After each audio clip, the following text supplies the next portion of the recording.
청년들은 남녀간의 그 만남을 시작하게 되면 그 시작하는 날을 1일이라 이렇게 얘기를 합니다.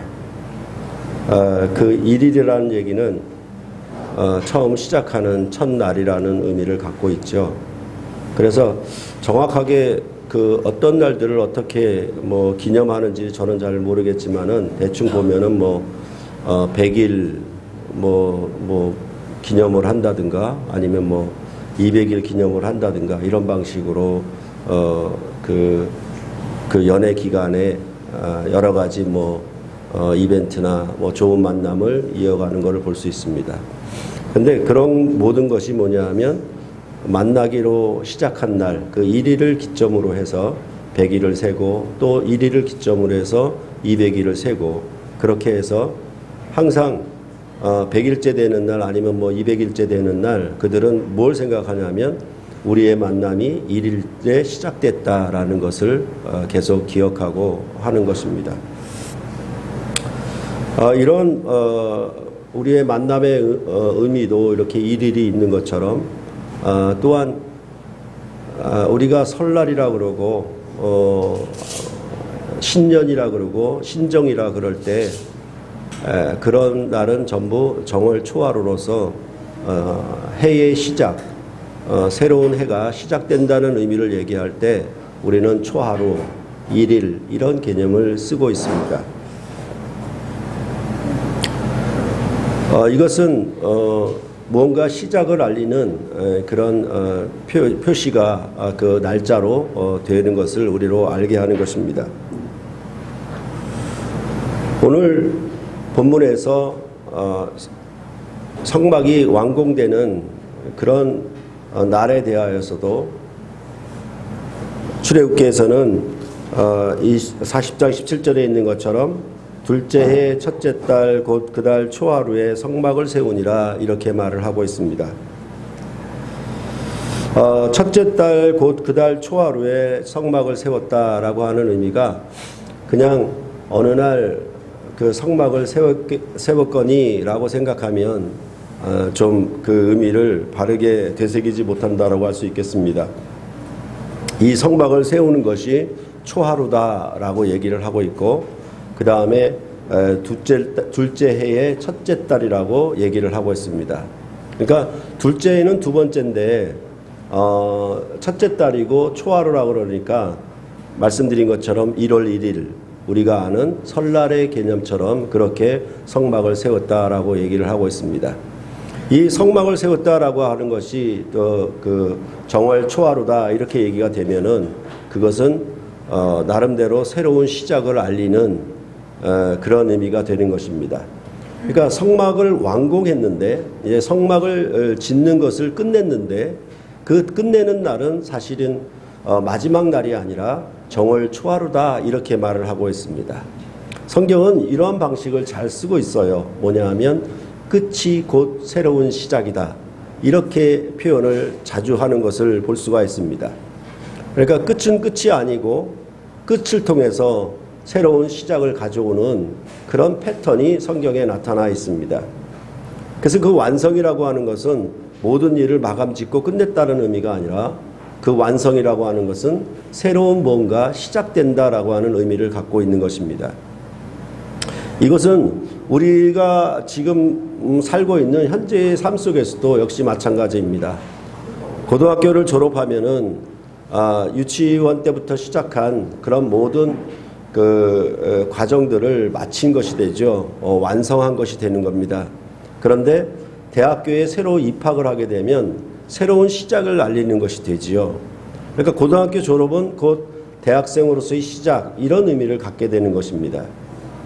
그러니까 끝은 끝이 아니고 끝은 또 다른 새로운 시작을 가져오는 방식으로 우리는 살고 있는 것입니다. 그것을 좀 더 잘게 나누자면 유치원이 끝나면 초등학교가 새로 시작하는 것이고 초등학교가 끝나면 중학교가 새로 시작하는 것이고 그런 방식으로 우리는 삶을 새롭게 하는 방식을 얘기를 하고 있습니다. 이것이 성막의 완공인데 성막을 세우는데 그것이 정월 초하루다, 첫째 달 초하루다라고 하는 의미를 담고 있습니다. 그런데 오늘 본문에서는 지난 시간에 보았던 것과 좀 다르게 40장 2절은 너는 첫째 달 초하루에 성막 곧 회막을 세우고 라고 말을 했습니다. 근데 오늘 본문에서는 뭔가 하나 더 첨가가 됐죠. 둘째 해라고 이렇게 첨가가 되었습니다.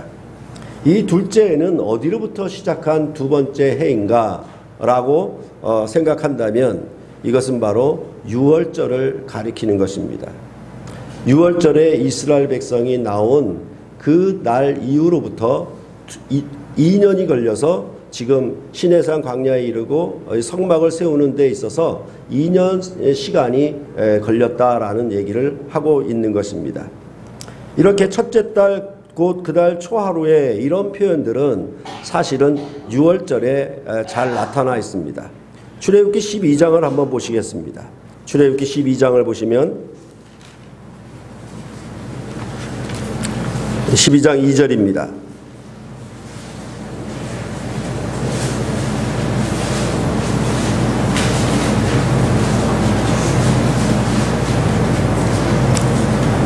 (12장 2절을) 보면은 이 달을 너희에게 달의 시작 곧 해의 첫 달이 되게 하고 이렇게 말씀하고 있습니다. 해의 첫 달이자 이것이 달의 시작이라고 하는 것을 보니까 이스라엘 백성의 그 출생, 그러니까 우리나라로 얘기하면 1945년 8월 15일 같은 8.15 광복절과 같은 날이 바로 이 유월절입니다. 이 날을 이스라엘 백성은 해의 첫 달이 되게 하고 달의 시작이 되게 한다라고 말씀을 하고 있습니다. 이것은 뭐냐 하면 애굽에서 나와서 이스라엘 백성이 하나님의 백성으로 출발한 처음 시작한 날입니다. 바로 이 유월절을 기점으로 해서 이 유월절이 1일로 해가지고 그것을 계산하여서 둘째의 첫째 달 초하루에 성막을 세우니라 이렇게 말씀을 하고 있는 것입니다. 이 유월절에 이스라엘 백성이 애굽에서 나온 날, 그 나온 날과 함께 이 성막을 완공한 것을 연결시키고 있는 것이죠. 이런 표현들은 사실은 출애굽기의 아주 중요한 부분에 있어서 등장을 합니다. 출애굽기 19장을 한 번 더 보시겠습니다. 출애굽기 19장을 보면은 19장 1절입니다. 같이 한번 읽을까요? 출애굽기 19장 1절 시작.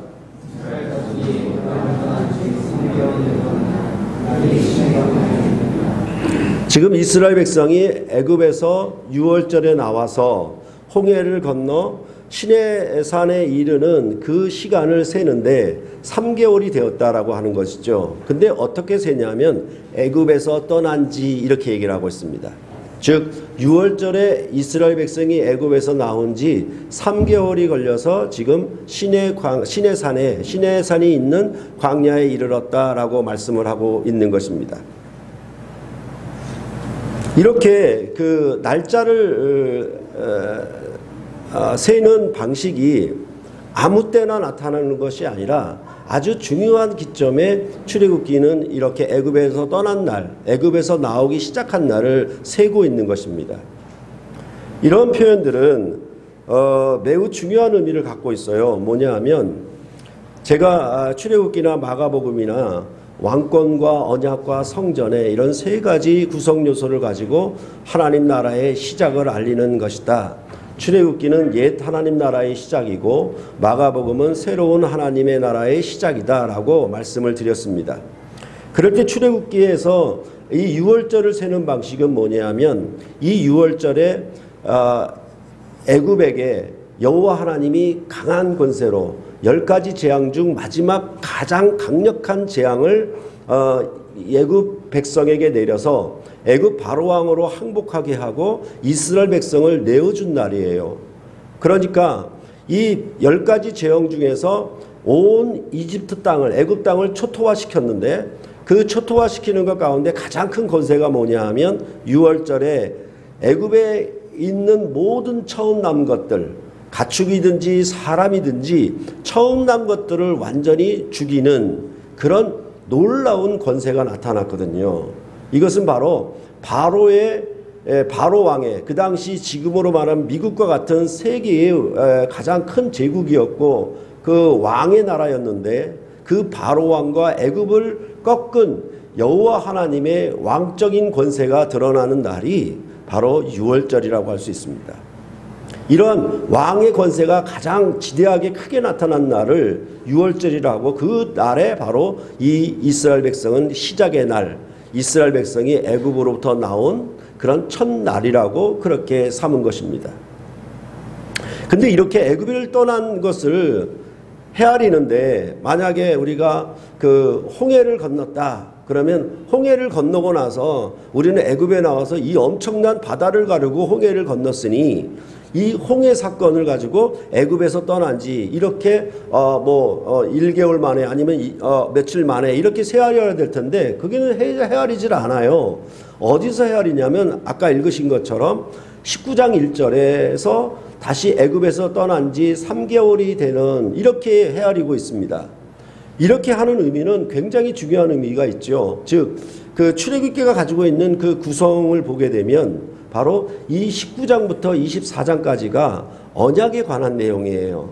이제 율법을 주는 그 시내산에 이르는 그런 내용이거든요. 그 시점에 뭘 얘기를 하냐 하면 애굽에서 떠난 지 3개월이 되었다라고 얘기를 하고 있습니다. 그리고 세 번째 중요한 것은 뭐냐면 오늘 본문에 나타난 것처럼 성막을 완공한 날을 이제 둘째의 첫째 달 초하루다 이렇게 세고 있는 것입니다. 이렇게 보면 애굽에서 가장 강한 권세로 이스라엘 백성을 탈출시키시고 그 다음에 이스라엘 백성에게 새로운 언약을 주신 그 언약의 시작을 얘기하는 19장 1절에 3개월이 되었다라고 얘기를 하고 그 다음에 그것의 성막을 완공하는 그것을 둘째의 첫째 달 초하루라고 이렇게 얘기를 하고 있는 것입니다.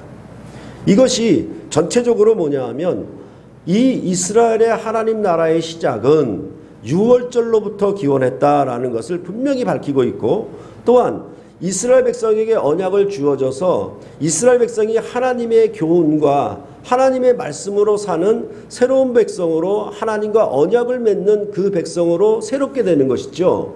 그러니까 여호와 하나님과 이스라엘 백성이 혼인 언약을 맺어서 새로운 관계가 돼서 나는 너희 하나님이 되고 너희는 나의 백성이 되는 새로운 관계 설정을 할 때 그 언약서가 있는 것인데 그 언약의 부분에 있어서 3개월을 얘기를 하고 있는 것입니다. 이렇게 애굽에서 강한 권세로 이스라엘을 끌어내서 이스라엘 백성과 율법으로 언약을 체결하시고 이 언약 안에서 여호와 하나님과 이스라엘 백성이 하나님의 집, 곧 성막에서 서로 만나고 교제하며 그 앞에 더불어 먹고 마시는 새 삶이 시작되는 것에 대하여 또 성막의 완공일을 이렇게 유월절을 기념으로서 헤아리고 있는 것입니다. 이것이 성경 저자의 아주 독특한 관점이에요. 이런 것은 열왕기상 6장을 보시면 우리가 좀 더 분명하게 알 수 있습니다. 열왕기상 6장을 한번 보십시다.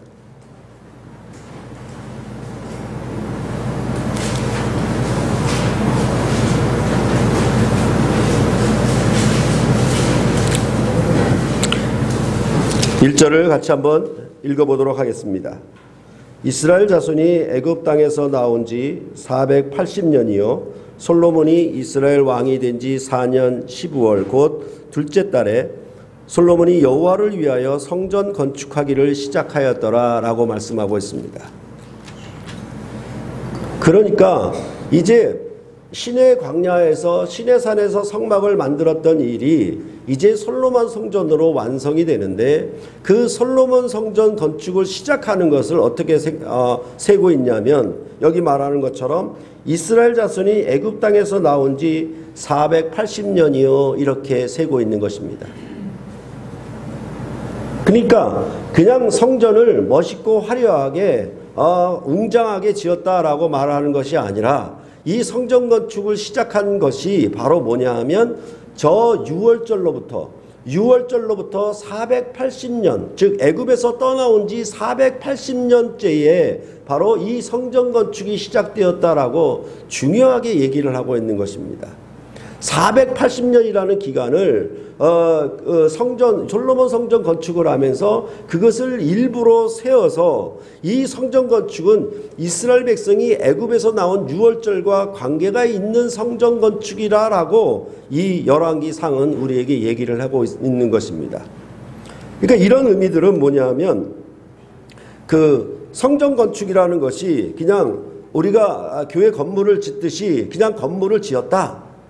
건물이 얼마나 그 크게 아름답게 궁전처럼 교회처럼 지었니 이런 얘기가 아니라 무슨 얘기부터 먼저 하냐면 이 성전은 유월절로부터 기원한 것이다라고 그 기원을 항상 밝히면서 성전 건축을 하고 있다라는 사실을 우리가 주목해야 하는 것입니다. 그렇게 볼 때 이러한 성전 건축에 대한 얘기는 역시 이스라엘 백성이 바벨론 포로 후에 돌아올 때도 이런 개념이 그대로 등장을 합니다. 그럴 때 이스라엘 백성의 성전 건축이 재건된 성전 건축이 시작되는 것은 이제 이유월절하고는 좀 다르게 얘기를 해요. 역대하를 한번 보시도록 하겠습니다. 역대하 36장. 역대하 맨 끝이죠.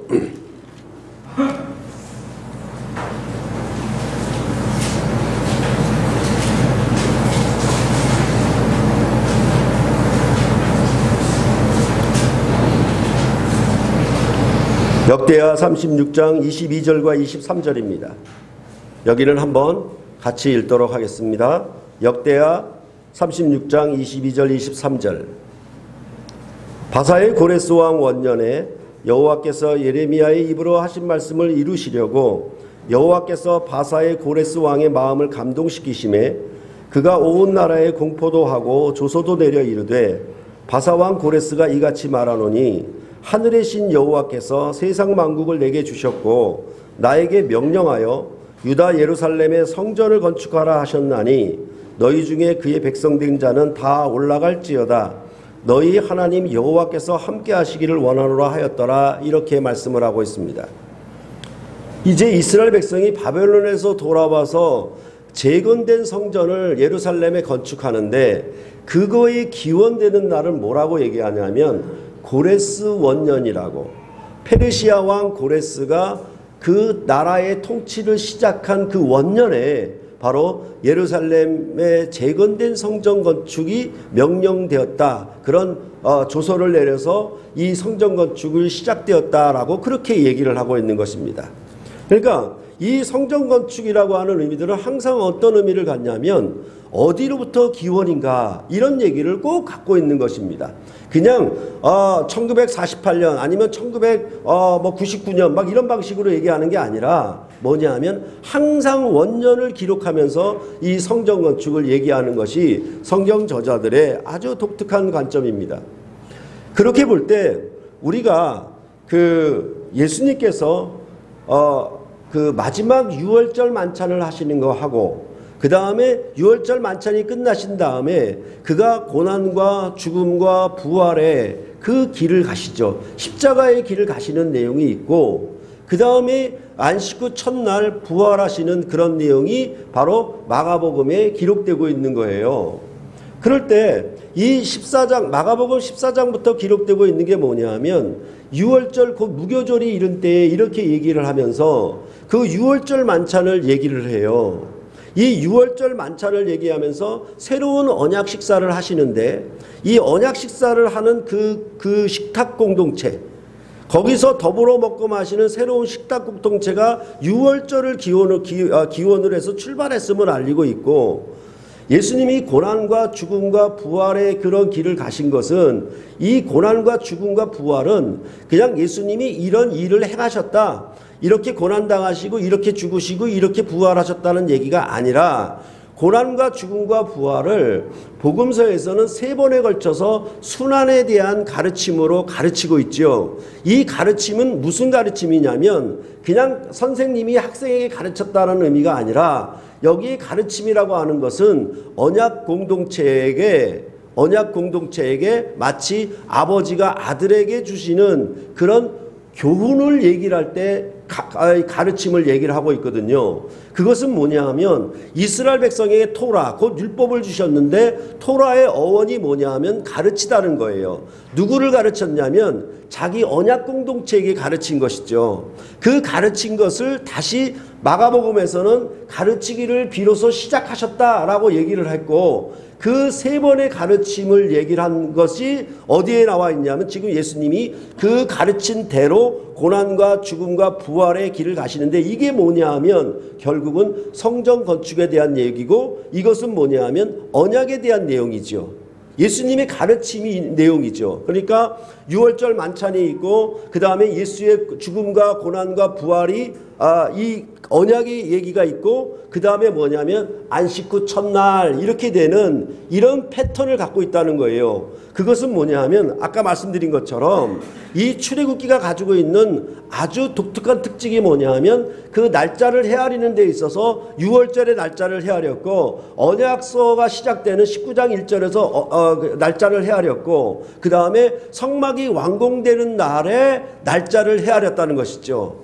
이런 유월절과 언약과 성막 완공이라고 하는 이 세 가지 패턴이 이제 복음서에도 똑같은 패턴으로 나타나서 유월절에 최후 만찬을 하시고, 그 다음에 고난과 죽음과 부활의 이 언약의 가르침으로 새 언약을 나타내시고 이루시는 일들을 얘기하고, 그 다음에 그가 안식 후 첫날에 그리스도의 죽고 부활하신 그의 몸으로 지은 성전, 그 성전이 완공되는 날을 바로 안식 후 첫날 이렇게 얘기하는 방식인 것입니다. 그러니까 안식 후 첫날이니까 유대인 개념으로는 제7일이 안식일이고 안식 안식일 다음 날은 8일이에요.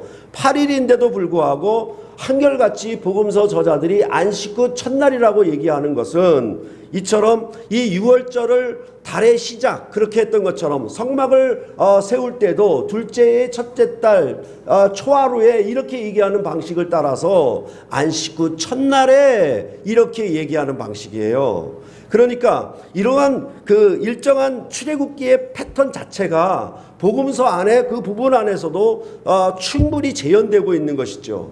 그렇게 볼 때 이 안식 후 첫날이라고 하는 것은 뭐냐면 제7 안식일 예수 재림교가 갖고 있는 아직도 토요일 안식일을 지키는 문제에 있어서는 큰 문제가 있는 것이죠. 왜냐하면 이 복음서의 이러한 패턴과 출애굽기가 갖고 있는 전체적인 패턴이 이렇게 일치하고 있다는 사실에 대해서는 아직 모르고 있기 때문에 그렇습니다.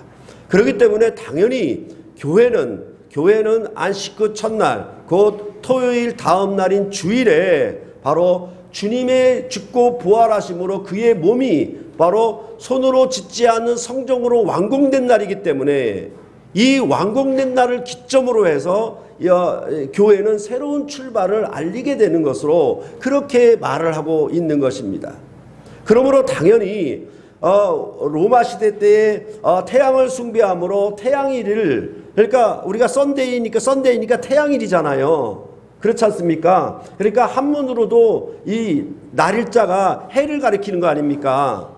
그렇게 하는 그런 표시로 전부 썬데이 개념을 쓰고 있어서 교회가, 기독교가 그 영향을 받아서 그 시대 당시에 전부 썬데이를 지키고 있었으니까 그것을 세속화시켜서 받아들였다라고 하는 주장은 하나도 맞질 않습니다. 이런 초하루 패턴이 어떻게 이루어졌는가를 우리가 알게 되면은 이제 둘째의 첫째 달 초하루에 성막을 세우니라라고 하는 이 한 구절의 말씀이 얼마나 큰 의미를 갖는지 여러분들은 아셔야 한다라는 것입니다. 그렇게 볼 때 이러한 내용들은 지난 시간에 말씀드렸던 것처럼 성막을 완공하는 것도 그냥 완공하는 것이 아니라 25장부터 31장에는 성막에 대한 설계도가 있었다라고 말씀을 드렸고, 그 다음에 35장부터 40장까지는 실제적인 성막 건축이라고 말씀을 드렸습니다.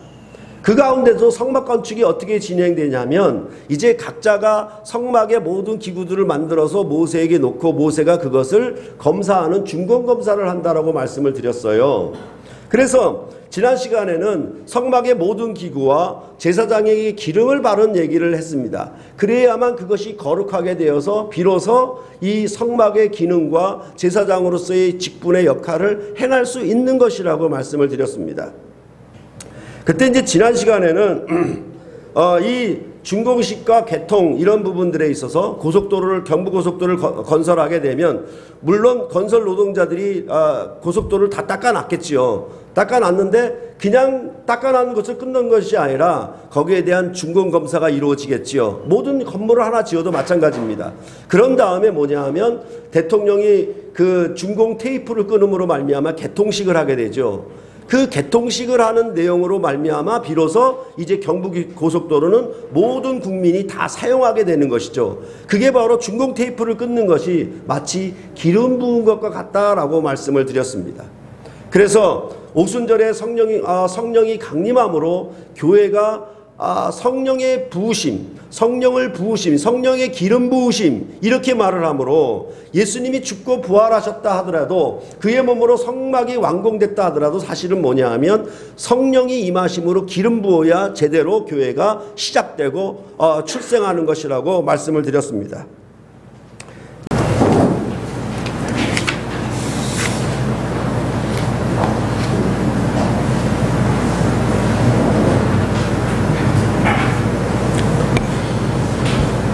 요즘 청년들은 남녀간의 그 만남을 시작하게 되면 그 시작하는 날을 일일이라 이렇게 얘기를 합니다. 그 일일이라는 얘기는 처음 시작하는 첫날이라는 의미를 갖고 있죠. 그래서 정확하게 그 어떤 날들을 어떻게 뭐 기념하는지 저는 잘 모르겠지만은 대충 보면은 100일 기념을 한다든가 아니면 200일 기념을 한다든가 이런 방식으로 그 연애 기간에 여러 가지 이벤트나 좋은 만남을 이어가는 것을 볼 수 있습니다. 근데 그런 모든 것이 뭐냐 하면 만나기로 시작한 날 그 1일을 기점으로 해서 100일을 세고 또 1일을 기점으로 해서 200일을 세고 그렇게 해서 항상 100일째 되는 날 아니면 200일째 되는 날 그들은 뭘 생각하냐면 우리의 만남이 1일에 시작됐다라는 것을 계속 기억하고 하는 것입니다. 이런 우리의 만남의 의미도 이렇게 1일이 있는 것처럼 또한 우리가 설날이라 그러고 신년이라 그러고 신정이라 그럴 때 그런 날은 전부 정월 초하루로서 해의 시작, 새로운 해가 시작된다는 의미를 얘기할 때 우리는 초하루, 1일 이런 개념을 쓰고 있습니다. 이것은 무언가 시작을 알리는 그런 표시가 그 날짜로 되는 것을 우리로 알게 하는 것입니다.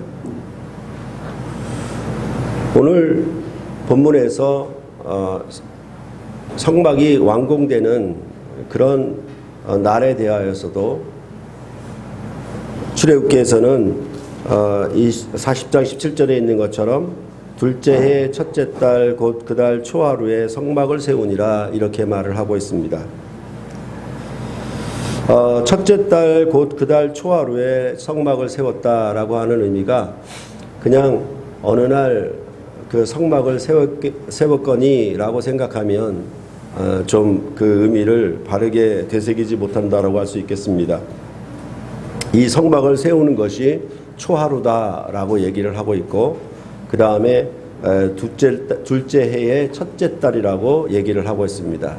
그러니까 둘째 해는 두 번째인데 첫째 달이고 초하루라고 그러니까 말씀드린 것처럼 1월 1일 우리가 아는 설날의 개념처럼 그렇게 성막을 세웠다라고 얘기를 하고 있습니다. 이 성막을 세웠다라고 하는 것이 그 정월 초하루다 이렇게 얘기가 되면은 그것은 나름대로 새로운 시작을 알리는 그런 의미가 되는 것입니다. 그러니까 성막을 완공했는데 이제 성막을 짓는 것을 끝냈는데 그 끝내는 날은 사실은 마지막 날이 아니라 정월 초하루다 이렇게 말을 하고 있습니다. 성경은 이러한 방식을 잘 쓰고 있어요. 뭐냐 하면 끝이 곧 새로운 시작이다. 이렇게 표현을 자주 하는 것을 볼 수가 있습니다. 그러니까 끝은 끝이 아니고 끝을 통해서 새로운 시작을 가져오는 그런 패턴이 성경에 나타나 있습니다. 그래서 그 완성이라고 하는 것은 모든 일을 마감 짓고 끝냈다는 의미가 아니라 그 완성이라고 하는 것은 새로운 뭔가 시작된다라고 하는 의미를 갖고 있는 것입니다. 이것은 우리가 지금 살고 있는 현재의 삶 속에서도 역시 마찬가지입니다. 고등학교를 졸업하면은 유치원 때부터 시작한 그런 모든 그 과정들을 마친 것이 되죠. 완성한 것이 되는 겁니다. 그런데 대학교에 새로 입학을 하게 되면 새로운 시작을 알리는 것이 되지요. 그러니까 고등학교 졸업은 곧 대학생으로서의 시작, 이런 의미를 갖게 되는 것입니다. 그러니까 끝은 끝이 아니고 끝은 또 다른 새로운 시작을 가져오는 방식으로 우리는 살고 있는 것입니다.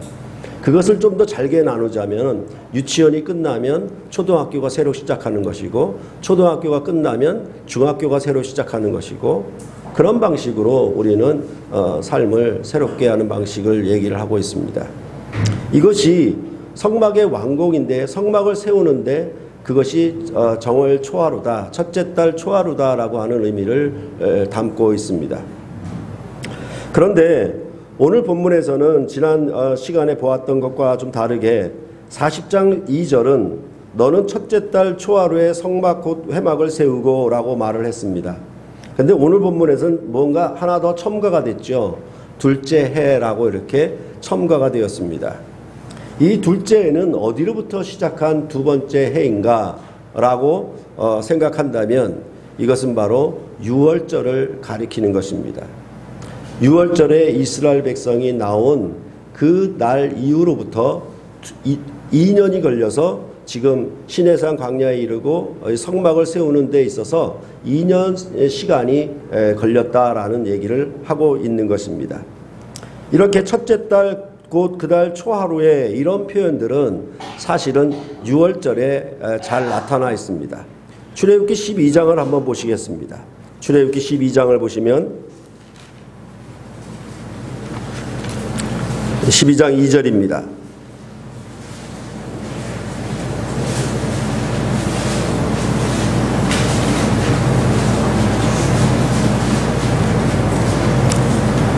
(12장 2절을) 보면은 이 달을 너희에게 달의 시작 곧 해의 첫 달이 되게 하고 이렇게 말씀하고 있습니다. 해의 첫 달이자 이것이 달의 시작이라고 하는 것을 보니까 이스라엘 백성의 그 출생, 그러니까 우리나라로 얘기하면 1945년 8월 15일 같은 8.15 광복절과 같은 날이 바로 이 유월절입니다. 이 날을 이스라엘 백성은 해의 첫 달이 되게 하고 달의 시작이 되게 한다라고 말씀을 하고 있습니다. 이것은 뭐냐 하면 애굽에서 나와서 이스라엘 백성이 하나님의 백성으로 출발한 처음 시작한 날입니다. 바로 이 유월절을 기점으로 해서 이 유월절이 1일로 해가지고 그것을 계산하여서 둘째의 첫째 달 초하루에 성막을 세우니라 이렇게 말씀을 하고 있는 것입니다. 이 유월절에 이스라엘 백성이 애굽에서 나온 날, 그 나온 날과 함께 이 성막을 완공한 것을 연결시키고 있는 것이죠. 이런 표현들은 사실은 출애굽기의 아주 중요한 부분에 있어서 등장을 합니다. 출애굽기 19장을 한 번 더 보시겠습니다. 출애굽기 19장을 보면은 19장 1절입니다. 같이 한번 읽을까요? 출애굽기 19장 1절 시작.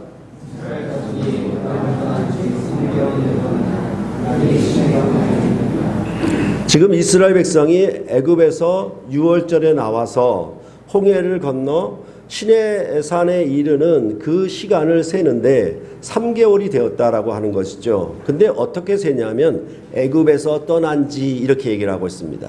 즉 유월절에 이스라엘 백성이 애굽에서 나온 지 3개월이 걸려서 지금 시내산이 있는 광야에 이르렀다라고 말씀을 하고 있는 것입니다. 이렇게 그 날짜를 세는 방식이 아무 때나 나타나는 것이 아니라 아주 중요한 기점에 출애굽기는 이렇게 애굽에서 떠난 날, 애굽에서 나오기 시작한 날을 세고 있는 것입니다. 이런 표현들은 매우 중요한 의미를 갖고 있어요. 뭐냐 하면 제가 출애굽기나 마가복음이나 왕권과 언약과 성전에 이런 세 가지 구성 요소를 가지고 하나님 나라의 시작을 알리는 것이다. 출애굽기는 옛 하나님 나라의 시작이고 마가복음은 새로운 하나님의 나라의 시작이다 라고 말씀을 드렸습니다. 그럴 때 출애굽기에서 이 유월절을 세는 방식은 뭐냐면 이 유월절에 애굽에게 여호와 하나님이 강한 권세로 10가지 재앙 중 마지막 가장 강력한 재앙을 애굽 백성에게 내려서 애굽 바로왕으로 항복하게 하고 이스라엘 백성을 내어준 날이에요. 그러니까 이 10가지 재앙 중에서 온 이집트 땅을 애굽 땅을 초토화시켰는데 그 초토화시키는 것 가운데 가장 큰 권세가 뭐냐 하면 유월절에 애굽에 있는 모든 처음 난 것들 가축이든지 사람이든지 처음 난 것들을 완전히 죽이는 그런 놀라운 권세가 나타났거든요. 이것은 바로 바로 왕의 그 당시 지금으로 말하면 미국과 같은 세계의 가장 큰 제국이었고 그 왕의 나라였는데 그 바로 왕과 애굽을 꺾은 여호와 하나님의 왕적인 권세가 드러나는 날이 바로 유월절이라고 할 수 있습니다. 이런 왕의 권세가 가장 지대하게 크게 나타난 날을 유월절이라고 그 날에 바로 이 이스라엘 백성은 시작의 날 이스라엘 백성이 애굽으로부터 나온 그런 첫날이라고 그렇게 삼은 것입니다. 근데 이렇게 애굽을 떠난 것을 헤아리는데 만약에 우리가 그 홍해를 건넜다 그러면 홍해를 건너고 나서 우리는 애굽에 나와서 이 엄청난 바다를 가르고 홍해를 건넜으니 이 홍해 사건을 가지고 애굽에서 떠난 지 이렇게 1개월 만에 아니면 며칠 만에 이렇게 헤아려야 될 텐데 그게는 헤아리질 않아요. 어디서 헤아리냐면 아까 읽으신 것처럼 19장 1절에서 다시 애굽에서 떠난 지 3개월이 되는 이렇게 헤아리고 있습니다. 이렇게 하는 의미는 굉장히 중요한 의미가 있죠. 즉 그 출애굽기가 가지고 있는 그 구성을 보게 되면 바로 이 19장부터 24장까지가 언약에 관한 내용이에요. 이제 율법을 주는 그 시내산에 이르는 그런 내용이거든요. 그 시점에 뭘 얘기를 하냐 하면 애굽에서 떠난 지 3개월이 되었다라고 얘기를 하고 있습니다. 그리고 세 번째 중요한 것은 뭐냐면 오늘 본문에 나타난 것처럼 성막을 완공한 날을 이제 둘째의 첫째 달 초하루다 이렇게 세고 있는 것입니다. 이렇게 보면 애굽에서 가장 강한 권세로 이스라엘 백성을 탈출시키시고 그 다음에 이스라엘 백성에게 새로운 언약을 주신 그 언약의 시작을 얘기하는 19장 1절에 3개월이 되었다라고 얘기를 하고 그 다음에 그것의 성막을 완공하는 그것을 둘째의 첫째 달 초하루라고 이렇게 얘기를 하고 있는 것입니다. 이것이 전체적으로 뭐냐 하면 이 이스라엘의 하나님 나라의 시작은 유월절로부터 기원했다라는 것을 분명히 밝히고 있고 또한 이스라엘 백성에게 언약을 주어져서 이스라엘 백성이 하나님의 교훈과 하나님의 말씀으로 사는 새로운 백성으로 하나님과 언약을 맺는 그 백성으로 새롭게 되는 것이죠. 그러니까 여호와 하나님과 이스라엘 백성이 혼인 언약을 맺어서 새로운 관계가 돼서 나는 너희 하나님이 되고 너희는 나의 백성이 되는 새로운 관계 설정을 할 때 그 언약서가 있는 것인데 그 언약의 부분에 있어서 3개월을 얘기를 하고 있는 것입니다. 이렇게 애굽에서 강한 권세로 이스라엘을 끌어내서 이스라엘 백성과 율법으로 언약을 체결하시고 이 언약 안에서 여호와 하나님과 이스라엘 백성이 하나님의 집, 곧 성막에서 서로 만나고 교제하며 그 앞에 더불어 먹고 마시는 새 삶이 시작되는 것에 대하여 또 성막의 완공일을 이렇게 유월절을 기념으로서 세아리고 있는 것입니다. 이것이 성경 저자의 아주 독특한 관점이에요. 이런 것은 열왕기상 6장을 보시면 우리가 좀 더 분명하게 알 수 있습니다. 열왕기상 6장을 한번 보십시다.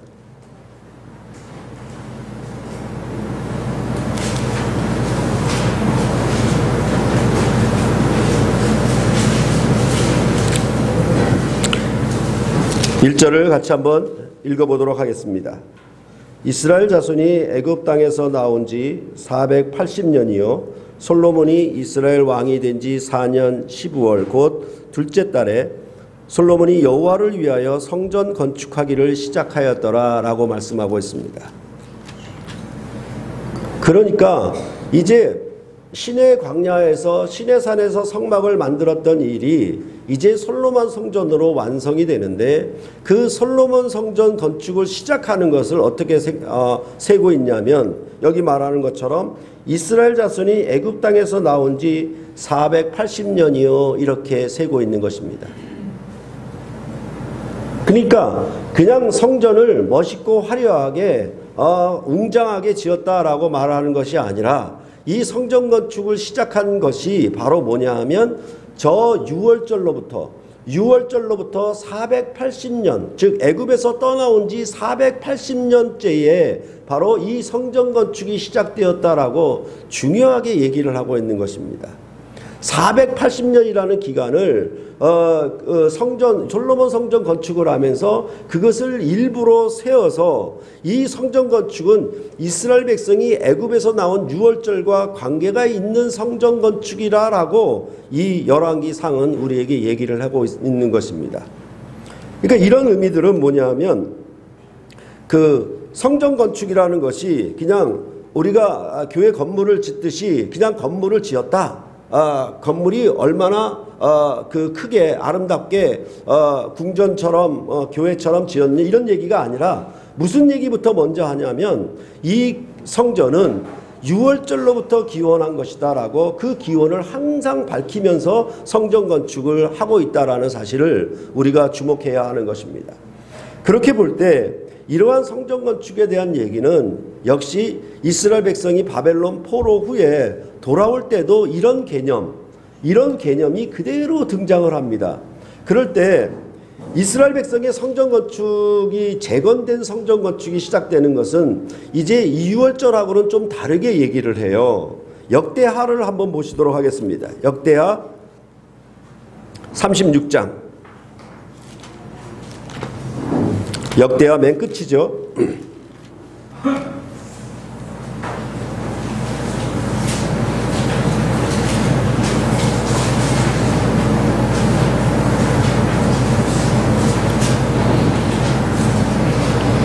역대하 36장 22절과 23절입니다. 여기는 한번 같이 읽도록 하겠습니다. 역대하 36장 22절 23절. 바사의 고레스 왕 원년에 여호와께서 예레미야의 입으로 하신 말씀을 이루시려고 여호와께서 바사의 고레스 왕의 마음을 감동시키심에 그가 온 나라에 공포도 하고 조소도 내려 이르되, 바사 왕 고레스가 이같이 말하노니 하늘의 신 여호와께서 세상 만국을 내게 주셨고 나에게 명령하여 유다 예루살렘에 성전을 건축하라 하셨나니 너희 중에 그의 백성된 자는 다 올라갈지어다.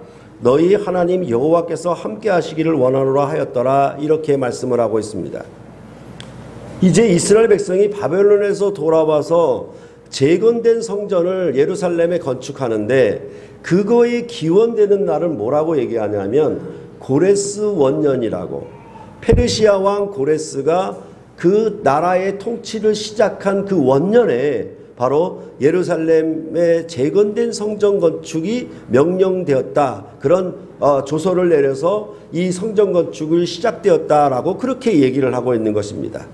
그러니까 이 성전 건축이라고 하는 의미들은 항상 어떤 의미를 갖냐면 어디로부터 기원인가, 이런 얘기를 꼭 갖고 있는 것입니다.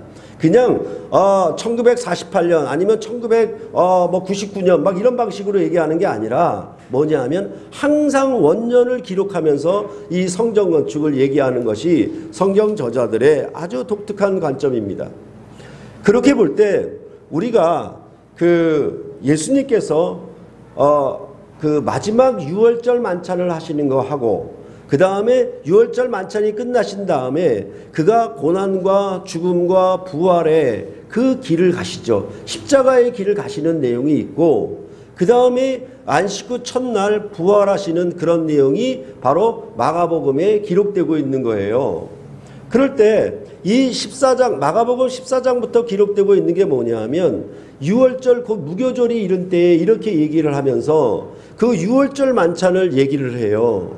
이 유월절 만찬을 얘기하면서 새로운 언약 식사를 하시는데 이 언약 식사를 하는 그 식탁 공동체 거기서 더불어 먹고 마시는 새로운 식탁 공동체가 유월절을 기원을 해서 출발했음을 알리고 있고 예수님이 고난과 죽음과 부활의 그런 길을 가신 것은 이 고난과 죽음과 부활은 그냥 예수님이 이런 일을 행하셨다. 이렇게 고난당하시고 이렇게 죽으시고 이렇게 부활하셨다는 얘기가 아니라 고난과 죽음과 부활을 복음서에서는 3번에 걸쳐서 순환에 대한 가르침으로 가르치고 있죠. 이 가르침은 무슨 가르침이냐면 그냥 선생님이 학생에게 가르쳤다는 의미가 아니라 여기 가르침이라고 하는 것은 언약 공동체에게 마치 아버지가 아들에게 주시는 그런 교훈을 얘기를 할 때 가르침을 얘기를 하고 있거든요.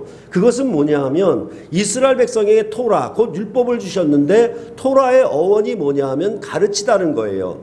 누구를 가르쳤냐면 자기 언약 공동체에게 가르친 것이죠. 그 가르친 것을 다시 마가복음에서는 가르치기를 비로소 시작하셨다라고 얘기를 했고 그 3번의 가르침을 얘기를 한 것이 어디에 나와 있냐면 지금 예수님이 그 가르친 대로 고난과 죽음과 부활의 길을 가시는데 이게 뭐냐 하면 결국은 성전 건축에 대한 얘기고 이것은 뭐냐 하면 언약에 대한 내용이죠.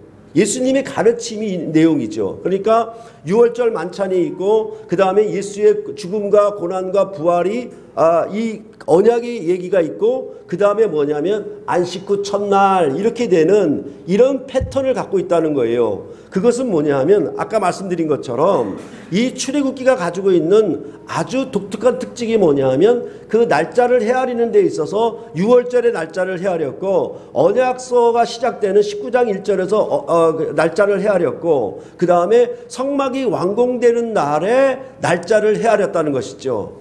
이런 유월절과 언약과 성막 완공이라고 하는 이 3가지 패턴이 이제 복음서에도 똑같은 패턴으로 나타나서 유월절에 최후 만찬을 하시고 그 다음에 고난과 죽음과 부활의 이 언약의 가르침으로 새 언약을 나타내시고 이루시는 일들을 얘기하고 그 다음에 그가 안식 후 첫날에 그리스도의 죽고 부활하신 그의 몸으로 지은 성전 그 성전이 완공되는 날을 바로 안식 후 첫날 이렇게 얘기하는 방식인 것입니다. 그러니까 안식 후 첫날이니까 유대인 개념으로는 제7일이 안식일이고 안식일 다음 날은 8일이에요.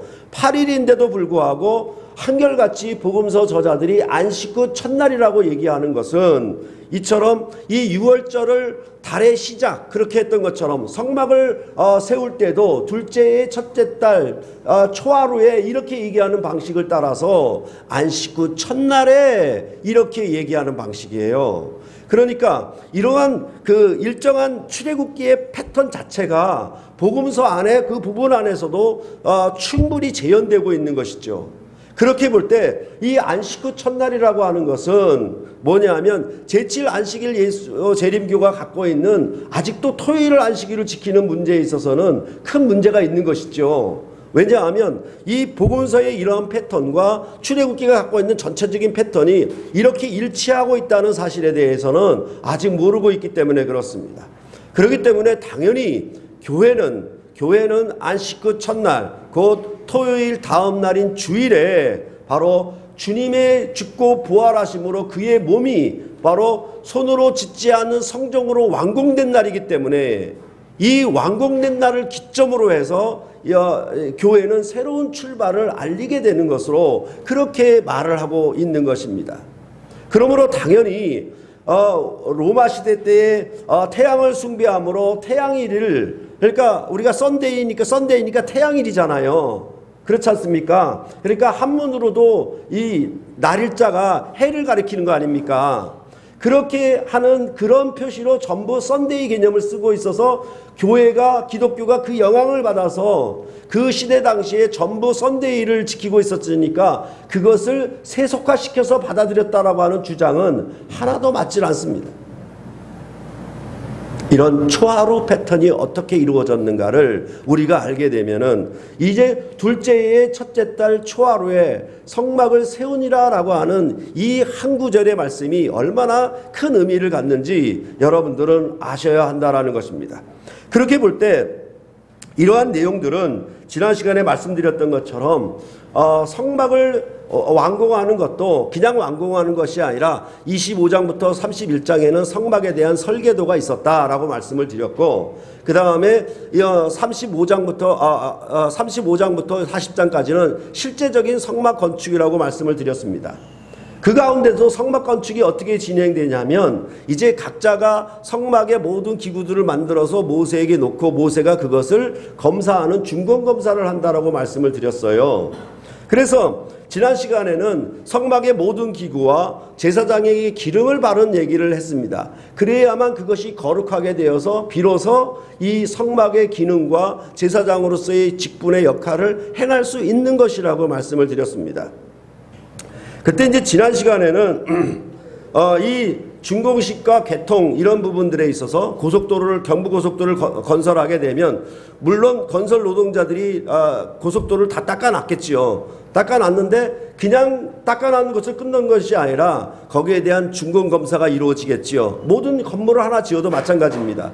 그런 다음에 뭐냐 하면 대통령이 그 준공 테이프를 끊음으로 말미암아 개통식을 하게 되죠. 그 개통식을 하는 내용으로 말미암아 비로소 이제 경부고속도로는 모든 국민이 다 사용하게 되는 것이죠. 그게 바로 준공 테이프를 끊는 것이 마치 기름 부은 것과 같다라고 말씀을 드렸습니다. 그래서 오순절에 성령이 강림함으로 교회가 성령의 부으심, 성령을 부으심, 성령의 기름 부으심 이렇게 말을 하므로 예수님이 죽고 부활하셨다 하더라도 그의 몸으로 성막이 완공됐다 하더라도 사실은 뭐냐 하면 성령이 임하심으로 기름 부어야 제대로 교회가 시작되고 출생하는 것이라고 말씀을 드렸습니다.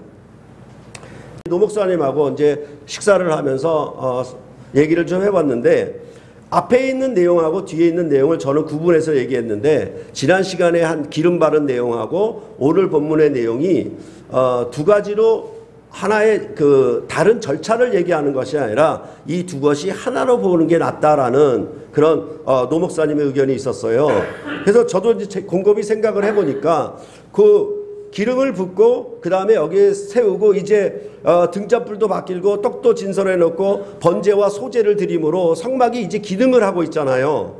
이것이 바로 뭐냐 하면 그 역사를 마치니 성막에 짓는 역사를 마쳤다 이렇게 얘기하는 내용인데 이 두 가지가 한 번에 전체적으로 준공식으로 다 봐도 좋겠다라는 말씀을 여러분한테 드릴 수가 있겠습니다. 그래서 보통 준공검사를 하고 준공식을 하고 그 다음에 개통을 하게 되는데 사실은 준공식을 하게 되면 막바로 대통령이 한번 경부고속도로를 달려보잖아요. 그렇죠? 그러면서 그 이후로는 무조건 다른 사람들도 다 고속도로를 달리게 되죠. 그러니까 준공식과 그 고속도로가 움직이고 제대로 기능을 사용하게 되는 그거는 서로 붙어 있다라고 보면 되겠죠. 그렇죠? 그런 부분으로 우리가 이해하면은 좀 더 좋을 것 같습니다. 이렇게 봤을 때 이러한 그 성막 건축에 대하여 성막 완공에 대하여 오늘 본문에서 반복하는 것이 있어요. 반복하는 것이 뭐냐면 여호와께서 모세에게 명령하신 대로 되니라 이렇게 반복을 하고 있습니다. 그러니까 전체를 다 지어놓고 이제 전체를 다 세워놓고 나서 여호와께서 모세에게 명령하신 대로 되니라 라고 말을 하면 좋았을 터인데 그게 아니에요. 뭐냐 하면 그 지성소의 성막을 먼저 이 성막을 만들어 놓고 지성소 안에 증거궤를 넣고 그 언약궤 위에 속죄소를 넣는 이 지성소 안에 있는 일들을 얘기한 다음에 여호와께서 모세에게 명령하신 대로 되니라 라고 얘기를 합니다. 그 다음에 그 지성소 다음이 휘장이 있고 그 다음에 성소가 있는 것이니까 그 성소를 또 얘기를 하면서 거기에 진설병상과 등잔대와 그 다음에 금향단 이것을 넣은 다음에 또 뭐라고 얘기하냐면 여호와께서 모세에게 명령하신 대로 되니라 이렇게 얘기를 합니다.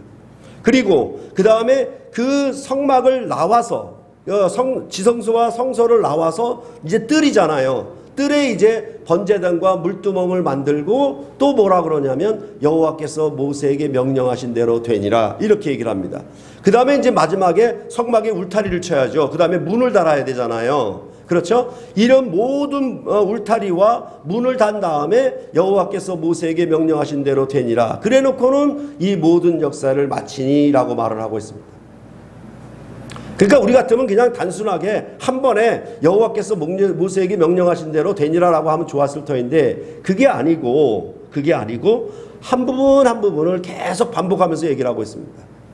그것은 뭐냐 하면 이 성막 건축이 여호와께서 명령하신 대로 순종함을 통하여 이루어졌다라고 말씀을 하고 있는 것입니다. 이것은 이런 여호와께서 모세에게 명령하신 대로 되니라라고 하는 이런 그 패턴, 이런 패턴은 뭐냐면 천지창조에 빛이 있으라 하심에 말씀하신 그대로 되니라라고 하는 그 패턴을 그대로 가지고 오는 거예요. 왜냐하면 천지창조도 결국은 하나님 나라의 에덴 성소를 만드는 사건이었기 때문에 결국은 그 패턴을 그대로 가져와 가지고 이 성막을 짓는 것도 여호와께서 모세에게 명령하신 대로 되니라라고 말씀을 하고 있습니다. 우리가 오늘 본문에서 살펴야 할 것은 말씀드렸던 것처럼 둘째의 첫째 달 초하루 이 부분하고 그 다음에 여호와께서 모세에게 명령하신 대로 되니라 이 두 부분이 가장 중요한 메시지가 되겠지요. 이것은 바로 하나님께서 유월절에 자기 백성을 인도하여 내시고 시내산에서 언약을 맺으사 이제 이 성막 건축한 것이 전체적으로 무엇이다? 여호와께서 명령하신 대로 되니라 이렇게 얘기를 하고 있는 것입니다. 이 성막 건축의 전체적인 모든 과정 하나하나가 다 여호와께서 명령하신 대로 되었다라고 말씀을 하고 있는 것입니다. 그렇다 보면은 우리는 이제 복음서에서 예수님께서 십자가의 고난을 받으시고 죽으시고 부활하시는 이 과정 속에 반드시 뭐가 들어가냐면 다 이루었다. 이렇게 말씀하는 것입니다. 성경대로 성경에 말씀하신 대로 죽은 자 가운데에서 살아나야 하리라. 이런 성경의 언약의 성취를 그렇게 담고 있는 것입니다. 그래서 예수의 고난과 죽음과 부활로 그의 몸으로 새로운 성전을 짓는데 이것은 여러분께 누차 말씀드렸던 것처럼 이런 건물과 같은 성막이나 예루살렘의 솔로몬 성전이나 이런 건물이 아니라 우리 한 사람 한 사람이 지체 하나하나가 그리스도의 몸의 지체가 되므로 그리스도의 몸이 성전이 되고 우리는 그의 지체에 붙어 있으니까 이제 성전은 무엇을 얘기하냐면 이런 건물이 아니라 여러분 하나하나가 성령이 거하는 성전이 되었다라고 말씀하므로 여러분 자체가 성전인 것이죠. 이 식탁상에 유월절 체험한찬에 둘러앉은 식탁상에 모인 제자들이 식탁 공동체를 이루었던 것처럼 우리가 성찬상에 둘러앉아서 한 가족을 이루게 되면 같은 걸 먹잖아요. 그러니까 식구잖아요. 식구니까 가족이죠. 단 뭐다? 예수의 살과 피를 먹고 마시는 새로운 식구가 된 것이고 새로운 가족 공동체가 된 것이고 새로운 식탁 공동체를 이루게 된 것이죠. 이것이 뭐냐 하면 몸이죠. 몸이고 이것이 성전이라는 것이에요. 이것이 무엇으로 말미암아 이루어졌냐면 모세의 글과 시편과 선지자의 글에 언약하신 대로 그것을 예수님이 이루셨다. 다 이루셨다. 이렇게 말씀을 하고 있는 것입니다. 그러면서 하는 말이 뭐냐 하면 이제 예수님께서 이러한 그의 몸으로 새로운 성전을 건축하는 일에 대하여 성경이 계속 얘기하는 건 뭐냐 하면 그가 새로운 창시자다. 이런 방식으로 얘기를 해요. 성막이 그의 몸으로 그가 예수의 고난과 죽음과 부활의 안식 후 첫날에 새로운 날에 시작되었으면 이걸 뭐라고 얘기하냐 하면 성경은 뭐냐면 창시자라는 표현을 써요. 히브리서 2장을 한번 보시겠습니다. 히브리서 2장 10절.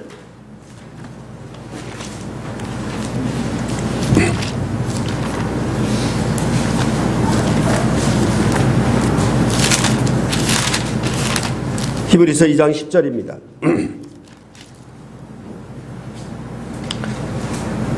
제가 읽겠습니다. 그러므로 만물이 그를 위하고 또한 그로 말미암은 이가 많은 아들들을 이끌어 영광에 들어가게 하시는 이래 그들의 구원의 창시자를 고난을 통하여 온전하게 하심이 마땅하도다라고 말씀을 하고 있습니다. 예수님께서 그가 받으신 고난으로 순종함을 배워서 그가 온전케 되었다. 하나님의 아들이시더라도 그가 받으신 고난으로 순종함을 배워서 온전케 되었다라고 말하는 것을 뭐라고 얘기하냐면 여기서는 그가 구원의 창시자가 되었다라고 말씀을 하고 있습니다. 다시 말해서 예수의 죽고 부활하심으로 그의 몸으로 안식 후 첫날에 새로운 성전을 건축하게 되면 이것은 뭐냐면 구원의 새로운 근원이고 새로운 출발이다라고 말씀을 해주고 있는 것입니다. 우리말 성경에는 히브리서 12장 2절에 믿음의 주요 또 온전케 하시는 이인 예수를 바라보자 이렇게 얘기를 했는데 거기에 믿음의 주라고 했던 그 주는 무슨 말이냐면 믿음의 근원자, 믿음의 창시자라고 얘기를 하고 있습니다. 이것은 전반적으로 뭐냐 하면 예수의 죽고 부활하심을 통하여 뭐가 시작됐냐면 새로운 시대가 시작됐고 새로운 나라가 열렸고 새로운 구원이 시작됐고 새로운 믿음이 시작되었다라고 말씀하는 방식이 이 성경에는 계속 가지고 있는 것입니다. 그래서 여러분이 알고 있는 것처럼 히브리서도 뭐라고 얘기하냐면 이제 우리가 예수의 피를 힘입어 성소에 들어갈 담력을 얻어놨니 그 길은 우리를 위하여 휘장 가운데로 열어놓으신 새로운 살 길이요 휘장은 그의 육체니라 이렇게 말씀을 하고 있습니다. 그래서 그의 죽으심을 통해서 휘장을 찢어버리고 그로 말미암아 새로운 살 길을 주셨다. 살 길을 주셨다라고 말씀을 하고 있습니다. 그것은 이제 하늘로 승천하신 새로운 구원의 길을 여셨다라고 말씀을 하는 것이고 무덤에서 죽음에서 일어나는 새 생명의 구원의 창시자가 되셔서 그 믿음으로 말미암은 창시자를 따름으로 말미암아 우리는 그 새 길을 열어놓으신 그 길에 그가 새롭게 준공식을 한 것이잖아요. 그가 새롭게 개통식을 한 것이잖아요. 그 개통식을 한 것에 우리가 믿음으로 거기에 참여하여 우리도 이제 그 고속도로를 달리는 것이죠. 이제 하늘로 승천하는 그 고속도로를 이 구원의 창시자요 믿음의 창시자가 그것을 개통시켜 놨으니까 우리는 거기에 믿음으로 참여해서 우리도 그 길을 달려간다라고 말씀을 하고 있는 것입니다.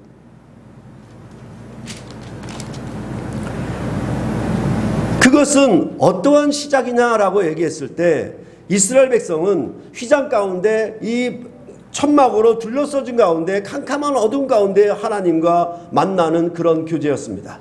그들이 6월절로부터 애굽에서 나와서 시내산에서 언약을 체결하고 그 다음에 성막을 완공했다 하더라도 그 성막의 지성소에 거하시는 하나님은 캄캄한 가운데 계시는 하나님이고 그 하나님과 이스라엘 백성이 만나고 교제하는 것은 죄와 죽음을 이기지 못하는 교제였습니다.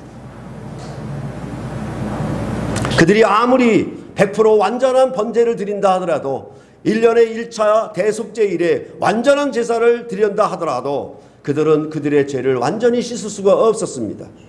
그렇기 때문에 실질적으로는 뭐냐 하면 이스라엘 백성은 죄의 권세 아래서 사망의 권세 아래서 그들은 하나님과 만나는 그런 교제에 불과했던 것입니다.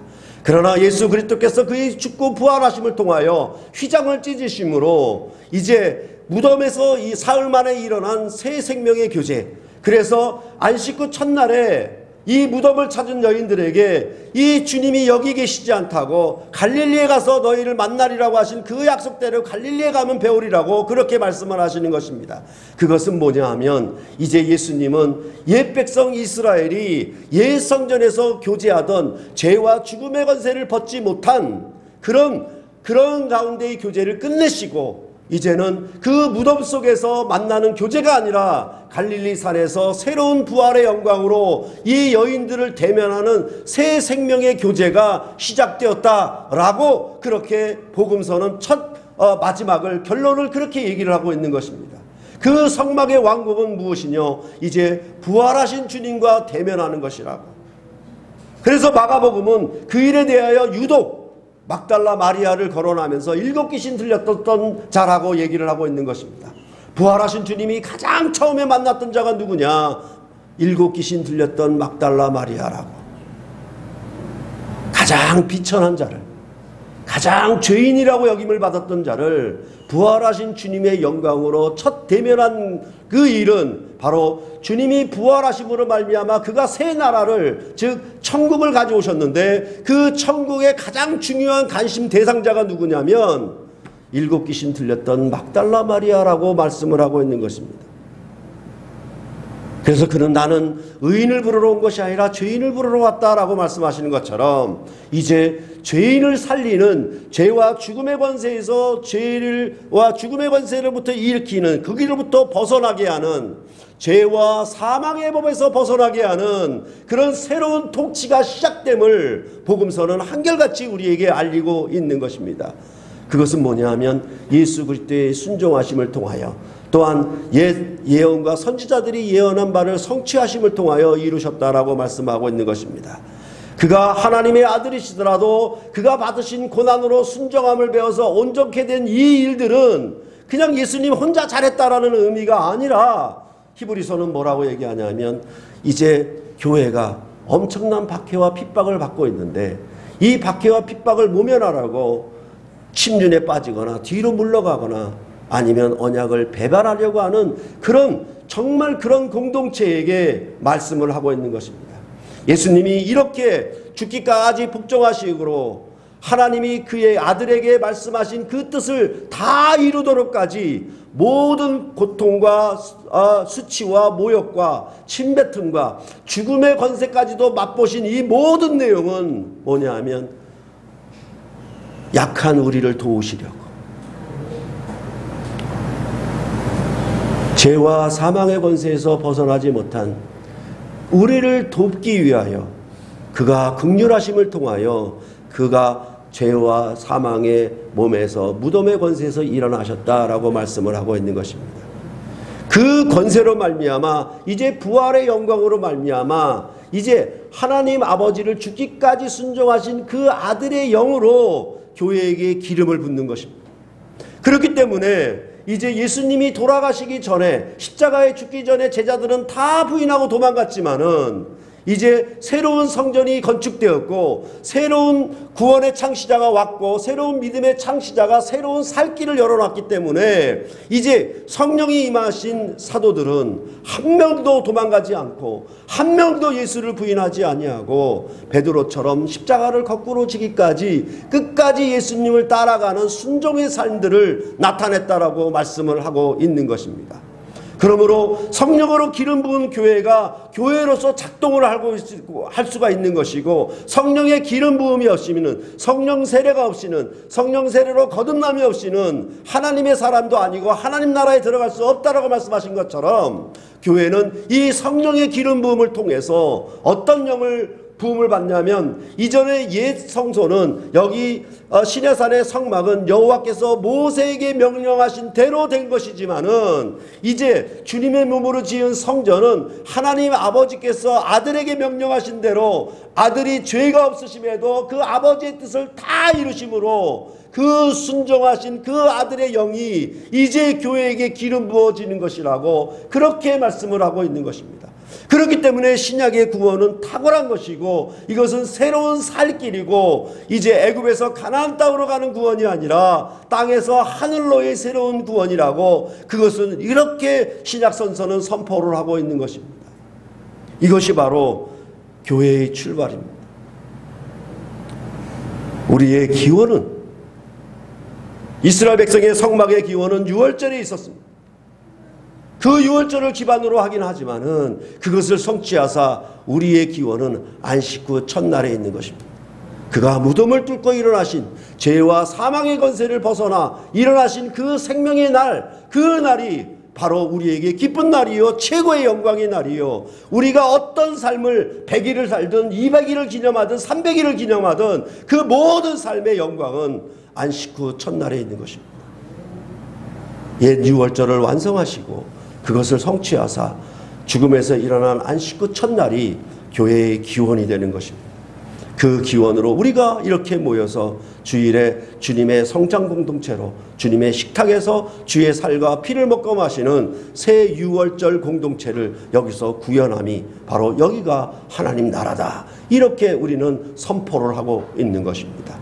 여러분이 죄와 죽음을 이기신 그의 살과 피에 참여하여 먹고 마심으로 이제는 더 이상 죄와 죽음의 종로로 타지 아니하고 죄와 죽음을 이긴 영원한 생명의 삶을 여러분의 믿음으로 말미암아, 여러분의 구원의 창시자로 말미암아 이제 여러분에게 그 길을 개통시키셨다, 열어놓으셨다. 이 길에 따라오라, 이 길을 함께하라, 이렇게 성경은 말씀해 주고 있는 것입니다. 구원의 창시자요 믿음의 창시자인 예수 그리스도의 믿음을 본받아서 우리도 그 길을, 이 샘물길 교회가 끝까지 걸어가야 할 것입니다. 그 길에 고난과 박해와 핍박이 있고 여러 가지 슬픔과 아픔이 있다 하더라도 그것을 넉넉히 이기는 승리의 삶으로 부활의 첫 열매 되신 예수 그리스도 안에서 여러분도 부활의 승리를 100일, 200일을 기념하면서 그렇게 여러분의 삶을 이벤트로 만들어 가시면 참으로 여러분의 모든 삶이 넉넉히 이기느니라 라는 말씀을 성취하실 것입니다. 이런 영광이 이 샘물길 교회에 가득하게, 우리가 이 성전을 만드는 일에 함께 가득하게 채워지시기를 간절히 바라고 소원합니다. 기도하시겠습니다.